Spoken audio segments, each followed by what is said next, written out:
It started with a single spark, a spark that would ignite the world and consume 20 million lives. The year was 1914.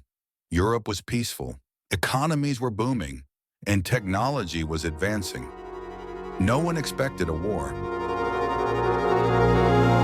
But beneath the surface, ancient rivalries were simmering.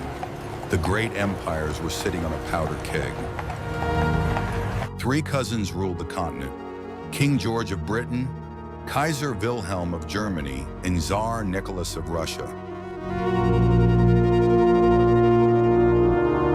In Sarajevo, Archduke Franz Ferdinand was waving to the crowds, unaware that this was his final hour. Hidden in the crowd was Gavrilo Princip, a 19-year-old radical with a pistol and a plan. Two shots rang out. The Archduke fell. Panic erupted in the streets. But this wasn't just a murder. It was the beginning of the end. Headlines screamed across the globe.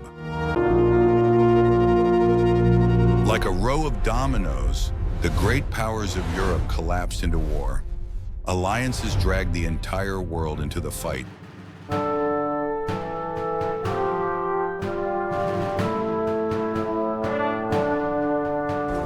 Young men rushed to enlist, believing they would be home by Christmas.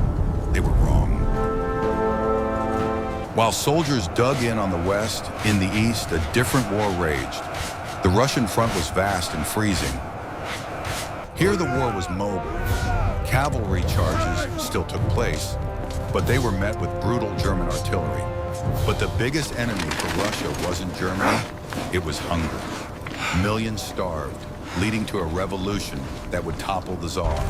The German army marched through Belgium, destroying everything in their path. But the war soon ground to a halt. 1916, the year of the slaughter. At the Battle of Verdun, the goal wasn't to take territory. It was simply to bleed the enemy dry.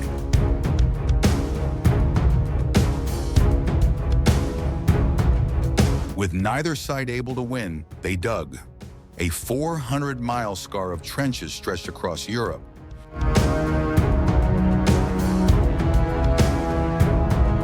Then came the Somme.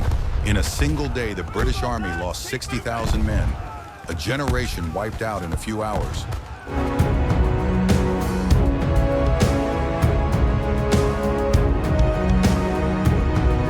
Life in the trenches was a nightmare. It wasn't just the enemy killing them. It was the mud. It swallowed men whole. Those who survived were never the same. They called it shell shock. The mind simply collapsed under the constant bombardment. Disease ran rampant. Rats the size of cats infested the trenches, feeding on the dead.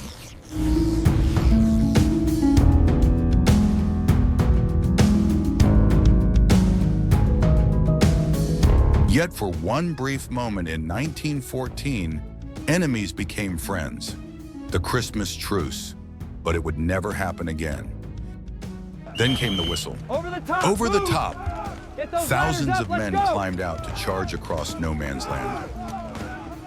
They ran straight into machine gun fire. Gaining just a few inches of ground cost thousands of lives.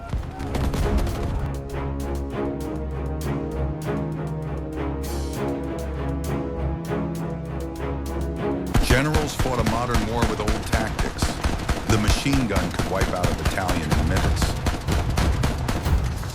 The war wasn't just on land. In the North Sea, steel giants clashed at the Battle of Jutland, the only major naval battle of the war.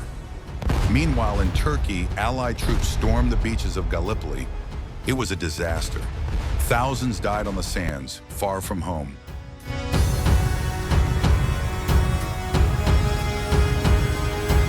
But the horror didn't stop there. Chemical warfare introduced a new kind of terror: poison gas. It burned lungs and blinded eyes. Soldiers had to wear terrifying masks just to breathe.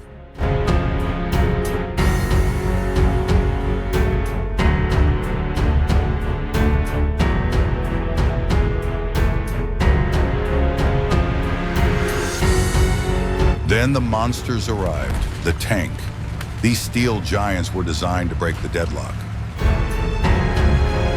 For the first time in history, the war took to the skies. Knights of the air fought deadly duels above the clouds. At sea, German U-boats hunted Allied ships, but they made a fatal mistake by attacking the Americans. This brought the sleeping giant, the United States, into the war in 1917. Food was scarce. Rationing became a way of life. It was a total war, touching every man, woman, and child. Back home, the world changed forever. With men at war, women stepped into factories, building the weapons that fueled the fight. Millions of fresh American troops arrived. The exhausted German army could no longer hold the line. Germany launched one final massive offensive, a storm of steel, but the Allied line did not break. Starving, outnumbered, and exhausted, the German war machine finally began to crumble.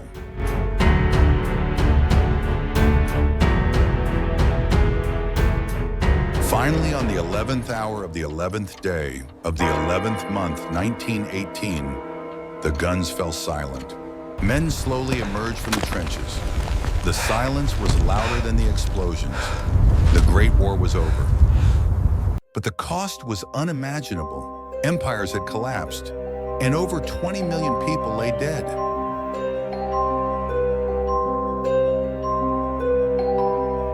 An entire generation of young men was wiped out. They called it the war to end all wars. But history would soon show us it was only the beginning. Lest we forget,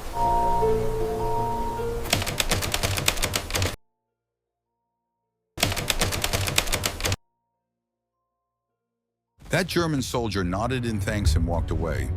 His name was Adolf Hitler.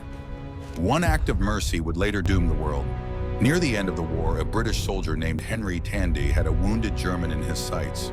He chose mercy and lowered his gun.